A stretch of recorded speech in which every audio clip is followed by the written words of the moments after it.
Okay, today we're going to go through an example of power system sizing for an aerial work platform application.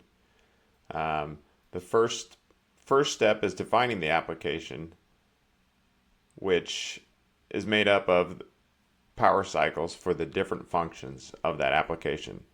So you see here we have a lift function, a drive function, which is mechanical. The lift function is hydraulically powered direct. And then there's a small electrical load, which combines, aggregates into a power source requirement below. So once you have your application defined, and you can add more functions if there are here, we move on to the configuration. So for the configuration, we're comparing a legacy configuration, what you see here, with the answer we want to generate is what is really the optimum electrification configuration compared to the legacy configuration. So here I have a hybrid concept. So you set the power source configuration. You can see there's series and parallel, plug-in, non-plug-in that you can choose.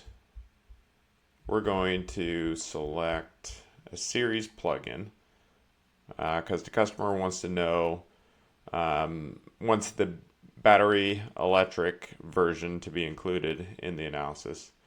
And then for the power delivery, there's actually multiple ways to accomplish all the same functions.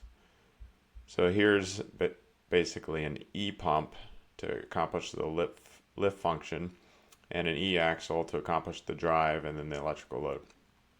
But each one of these icons represents a component in the system.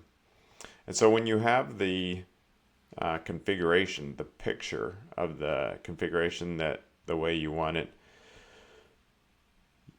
we don't know what the size of these components are at this point, and it's really impossible to know ahead of time what the sizing is. And so what we would do is, instead of solving for a size of the configuration, we solve, ePOP Cloud solves for all of the size of the configuration, all the way from 0 battery size up to 100% all powered but through battery powered, and then everything in between.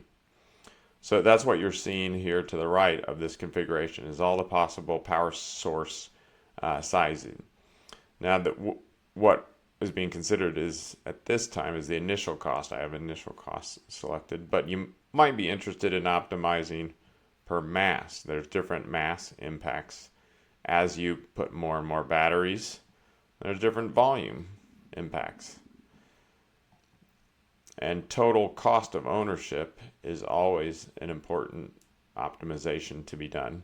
So this is the total cost of ownership factors that go into it, and we can change these here. We want to do 6 years, 3 times a week for 6 years at this electricity cost. So we've got our configuration.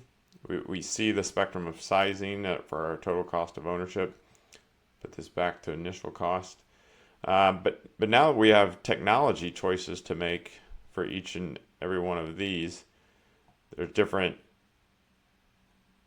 power electronics technology. You can make different motor, inverter, battery, ICE, even hydraulic, pump, and motor technology decisions that need to be made for each configuration. Those technologies can be defined in the component library. So you define your component as a function of the power, as it's scalable, and include its efficiency, which has an impact on the sizing upstream, downstream of the component in the powertrain. Batteries have a little bit more information because they're not only power, they're also energy associated with them. And ice definition is a little bit more information included, but you can define all these here in the component library, and those components will then make up the technologies available to you in the configuration. So we have now our legacy configuration defined with the technologies that we want, and then a hybrid concept defined, anywhere from hybrid all the way to full electric. So let's move on to see some results. So for initial cost, you can see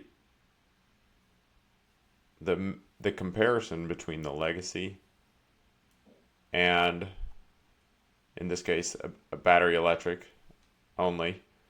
Initial cost, how it waterfalls from the legacy to the battery electric. But if you look at the total cost of ownership, considering the information here, the battery electric has a total cost of ownership advantage over the conventional legacy. You can see that here.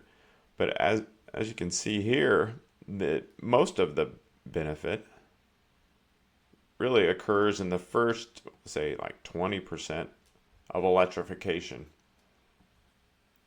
So the first 20% of batteries gives you the best bang for buck, I guess, for total cost of ownership. And you see that, so now this hybrid has a lower cost of ownership than the legacy. We want to see the mass. We've actually reduced the mass from the legacy, even though we've added batteries. And you can see here that added batteries but reduced the legacy ice by more than that. You may also want to consider volume. Similar impact to volume. There's not much impact to adding batteries up to 20%, but then after 20% there is a volume hit associated with it. And you can see what that is all along the spectrum of electrification. You can compare the two configurations side by side in a pie chart. This is the volume makeup between the two. As you hybridize,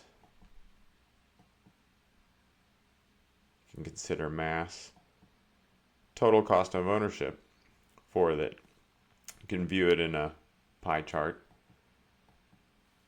If you want to see what multiple KPIs look like together, I think this is where we want to be for this solution. You get most of your total cost of ownership within the first 20%. And we still have the ability to fit it within the same configuration, so we actually get mass and volume benefit.